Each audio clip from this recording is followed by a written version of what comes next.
Мислам дека треба да им биде јасно на гледачите, на граѓаните на Република Македонија дека годинава за жал ќе си ја поминеме со загаден воздух, бидејќи мерките требаше многу порано да се преземат за да нели годинава немаме загаден воздух, така да еве како еден да речеме последен напал да конечно нешто почне да се презема, да можеби 2018 година ја дочекаме со многу помалку денови со загаден воздух. Не е едноставно. Знаете, многу години и не се правеше ништо од немање волја да се направи нешто, немање разбирање од страна на властите, меѓутоа затоа што едноставно мерките се доста комплицирани, чинат многу пари. Не се само домаќинствата кои што се греат на што ќе најдат бидејќи немаат алтернатива како газ или како топлински пумпи кои што се за жал многу скапи се уште за наши услови и живеат во куќи без фасади со прозорци кои има провев, кровови кои течат и така натаму. Тука е нели лошиот транспорт, недоволното инвестирање во урбанизиран транспорт, поврзување добро на градот Скопје, но и на другите нели градови каде што е доста загадено. Урбанизацијата преголема, градење се што насекаде без да се гледа, без да се води сметка за провевот, за ветровите како одат.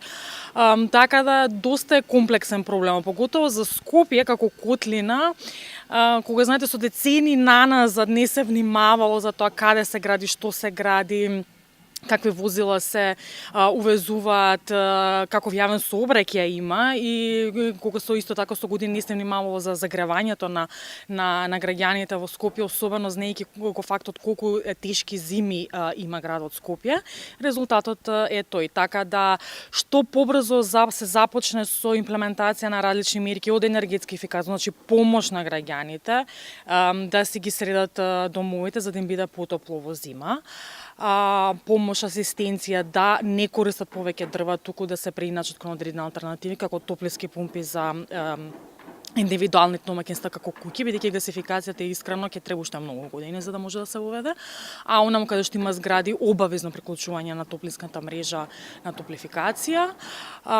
Понатаму исто така поголема ригорозност во спроведување на мерки од страна на МВР кога станува збор за автомобилите, нели оние како се но што е во тој момент кога МВР би ги презела такви мерки, дали тогаш сиромашниот граѓанин би настрадал најмногу? Да, за жал кај нас тоа е така и за тоа тука значи ниедна мерка не треба да иде сама по себе. Мораме да имаме паралелни мерки. Значи да, треба да се забранат увоз на стари возила и возила кои многу загадуваат, но меѓутоа од друга страна вие морате да им понудите на жителите на градот Скопје алтернативни начини на транспорт. Значи повеќе автобуски линии, автобуси кои што нели не возат на дизел, возат на плин или значи на некои алтернативи кои помалку загадуваат.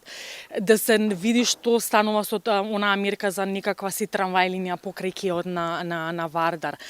Мислам дека има и расположение кај меѓународните инвестициски институции, поготово кај окоснатите, бидејќи е толку големо загадување, тоа конечно нешто се презема, така да ако сега новите власти на градот Скопје и на општините малку попаметни, можеби може да направат нешто околу притискање за давање на средства за да кажеме поголемо инвестирање во една модернизација на урбаниот транспорт во Македонија, меѓутоа искрено тука ќе мора малку и свеста да игра улога. Значи ние мораме, овие мерки ќе бидат многу тешки и ќе погодат многу луѓе. Така да луѓето мора да бидат спремни дека од некои работи ќе мора да се откажат ако сакаат да дишат чист воздух.